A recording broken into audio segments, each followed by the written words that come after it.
తోలు మటుకి మంచిగా తీసావు కానీ నేను కట్ చేస్తాలే. సరే కట్ చేయండి చూడు. ఓకే.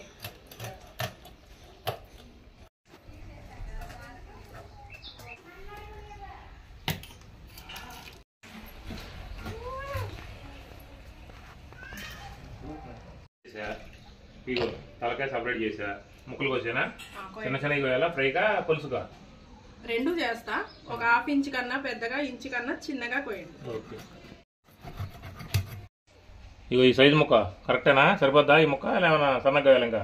వద్దు, ఈ ముక్క కరెక్ట్, ఇదే సైజు రానివ్వండి అన్ని. Okay okay.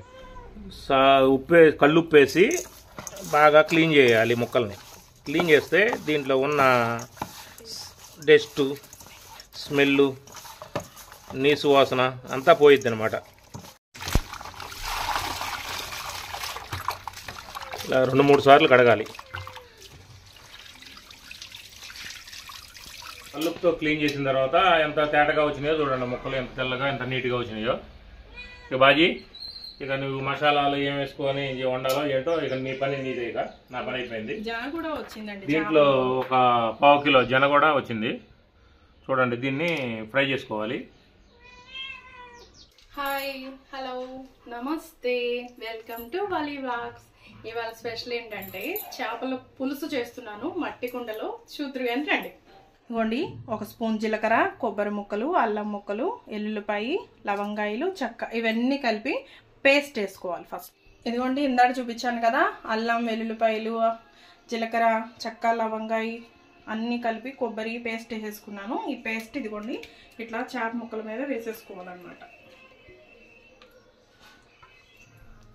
ఇదిగోండి 2 స్పూన్ల కారం, పసుపు,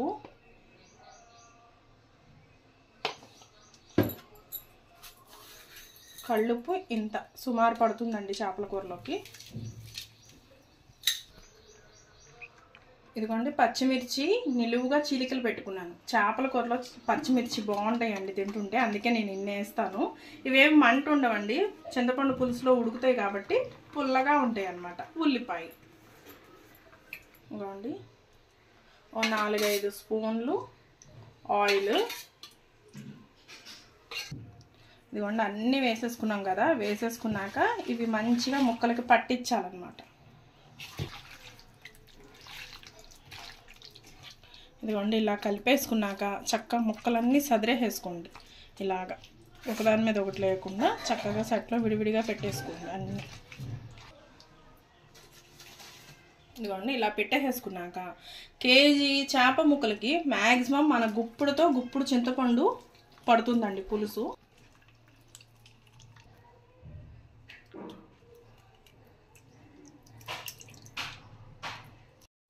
ఇదిగోండి చింతపండు పులుసు చక్కగా ఇలా పిండేసేసుకున్నాక ఎప్పుడైనా చేప ముక్కలు మునిగిందాకా పోసుకోవాలి పులుసు.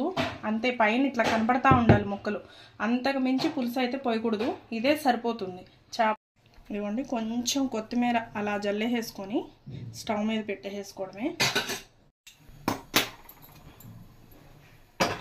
ఫస్ట్ ఒక 5 నిమిషాలు హై ఫ్లేమ్లో ఉంచండి.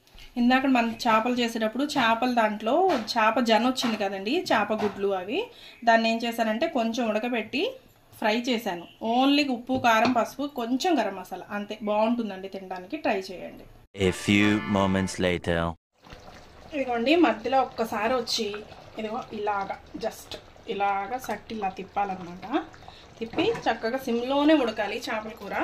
ఈ క్వాంటిటీలో ఉన్నప్పుడు ఒక్కసారి ఉప్పు చూసుకోండి. ఉప్పు ఇప్పుడు వాళ్ళు చాలకపోతే వేసుకోవచ్చు. ఇదిగోండి క్లైమాక్స్ టచ్, జస్ట్ అట్లా కొత్తిమీర జల్లేసేసుకోవడం, తింపేసేసుకోవడమే. ఇదిగోండి చేపల కూర రెడీ. 2 hours later.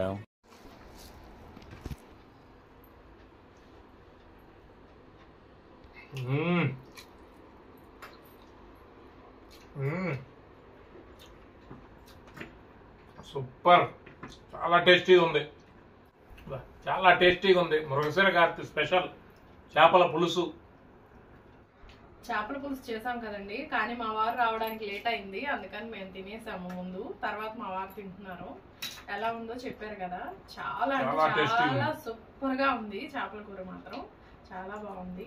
ప్లీజ్ అండి, చాలా మంది చూస్తున్నారు, లైక్ చేయట్లేదు. ప్లీజ్ లైక్ చేయండి వీడియోస్, లైక్ చేయండి, షేర్ చేయండి, సబ్స్క్రైబ్ చేయండి, కింద ఉన్న గంటని గట్టిగా కొట్టండి.